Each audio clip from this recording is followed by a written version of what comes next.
Students இப்போ நம்ம பார்க்க போகிறது factor of safety. Factor of safety அப்படிங்கிறது என்னென்னா ultimate stress by working stress. அல்டிமேட்டாக எவ்வளோ தாங்கும், நம்ம நார்மலாக எவ்வளோ லோடு அதில் யூஸ் பண்ணுறோம், இந்த ரெண்டுக்கும் இடப்பட்ட ஒரு ரேஷியோ தான் ஃபேக்டர் ஆஃப் சேஃப்டி.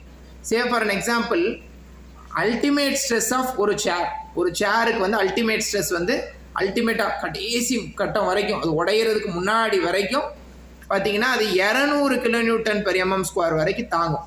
ஆனால் நம்மளை ஆப்ரேட் பண்ண சொல்கிறது அந்த கம்பெனி, சேரோட கம்பெனி வந்து நம்ம வந்து எவ்வளோ வரைக்கும் ஆப்ரேட் பண்ணிக்கலான்ற ஒரு வேல்யூ கொடுத்துருக்காங்களே, லோடு வேல்யூ கொடுத்துருக்காங்களே, அது 100 kN/mm² வரைக்கும் ஆப்ரேட் பண்ணிக்கலாம்னு சொல்கிறாங்க. ஆனால் 200 kN/mm² வரைக்கும் அதை வந்து அல்டிமேட் ஸ்ட்ரெஸ்ஸை தாங்கும்.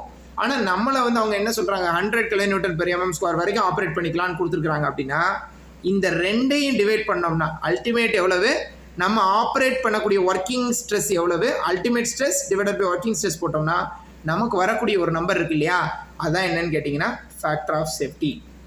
நார்மலாக என்ன பண்ணுவாங்க அப்படின்னா இதை வந்து இப்படி பார்க்குறத விட ப்ராக்டிக்கலாக யோசிப்பாங்க. ப்ராக்டிக்கலாக அப்ளிகேஷன்ஸில் நிறைய பயன்படுத்துவாங்க. எப்படி யோசிப்பாங்கன்னு பார்த்தீங்கன்னா, நார்மலாக ஒரு பொருள் தயாரிக்க போகிறாங்க. அந்த பொருள் வந்து கிட்டத்தட்ட அந்த பொருள் வந்து கிட்டத்தட்ட 200 kN/mm² வரைக்கும் ஒர்க்கிங் ஸ்ட்ரெஸ் இருக்குன்னு வச்சுக்குவோம். ஒர்க்கிங் ஸ்ட்ரெஸ்னால் இவ்வளோ லோடை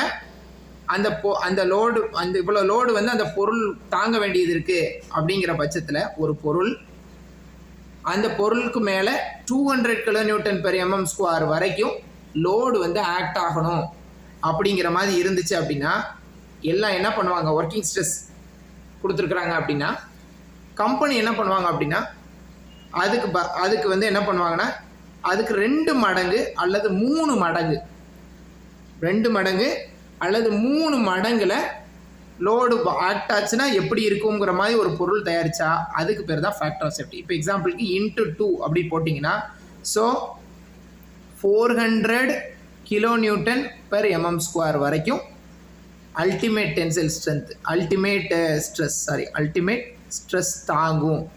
இது நார்மலாக ஒர்க் பண்ணுறதுக்கு 200 kN/mm² தாங்கணும் அப்படிங்கிற மாதிரி ஒரு ப்ராடக்டை தயாரிக்கணும்னு சொல்கிறாங்கன்னா கம்பெனி என்ன பண்ணுவாங்கன்னா 2 டைம்ஸ் அல்லது 3 டைம்ஸ் அல்லது 1.5 டைம்ஸ் இன்க்ரீஸ் பண்ணி அந்த மல்டிப்ளை பண்ணால் என்ன வேல்யூ கிடைக்குமோ அந்த அளவுக்கு தயாரிப்பாங்க. அப்படி தயாரித்தாங்கன்னா அதுக்கு பேர் தான் என்னது, அல்டிமேட் ஸ்ட்ரெஸ்ஸு. இப்படி கொடுத்துருக்கிற வேல்யூ இனிஷியலாக அவங்களுக்கு தேவையான வேல்யூ வந்து ஒர்க்கிங் ஸ்ட்ரெஸ்ஸு, அது மல்டிப்ளை பண்ணுறாங்கல்ல அந்த டேர்முக்கு பேர் தான் என்னன்னு கேட்டிங்கன்னா factor of safety. So thank you.